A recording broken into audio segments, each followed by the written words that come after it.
Оризопроизводителите од Кочанско немаат пари да си го соберат родот од нивите.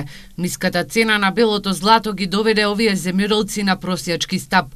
Велат на денешната пресконференција представниците на Кочанското здружение Бело злато. Порачаа првите луѓе на Министерството да си ги исполнат дадените ветувања, кои од нив не бараат социјална помош, туку само организиран откуп и реална откупна цена на оризот. Ве повикуваме да земете во ваши раци откуп и цена да дадете на 5000 земјоделци кои не ви бараат ни вработување, не ви бараат ни социјална помош, не ви бараат ни еднократна помош, него ви бараат исклучиво да му го вредните трудот и маката што ја вложиле во април за да ја касираат во октомври. Тоа е срамота кога производната цена чини 14 динари, која самиот министер земјоделие каже дека производна цена чини 14 динари.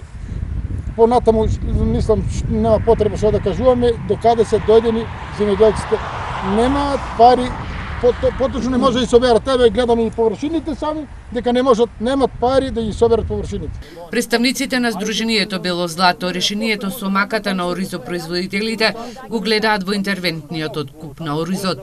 Да се интервенира по Законот за земјоделство и рурален развој по член 37 да се изврши откуп на оризовата арпа. И тоа цената да биде кој што е договорено, не помалку од 20 динара, ако е оние договорија 25.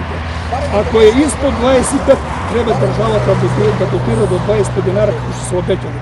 Иначе во друг случај не гледаме веќе опстанок за земјоделство. Производителите на ориз од Кочанскиот регион најавија дека доколку ресорното министерство нема слух за нивните барања, во тој случај најавија радикални мерки. Во колку не се сега моментално они соберат и си прочитат некои работи кои што треба да го оценат дали земјоделецот е потрошен материјал или земјоделецот е господ за нив, ние деламе, доколку они тоа не го одговорат, ние радикално ќе излеземе на патот. Чиновите на Бело злато во понеделник имаат средба во Министерството за земјоделство со цел да се решат проблемите на оризопроизводителите.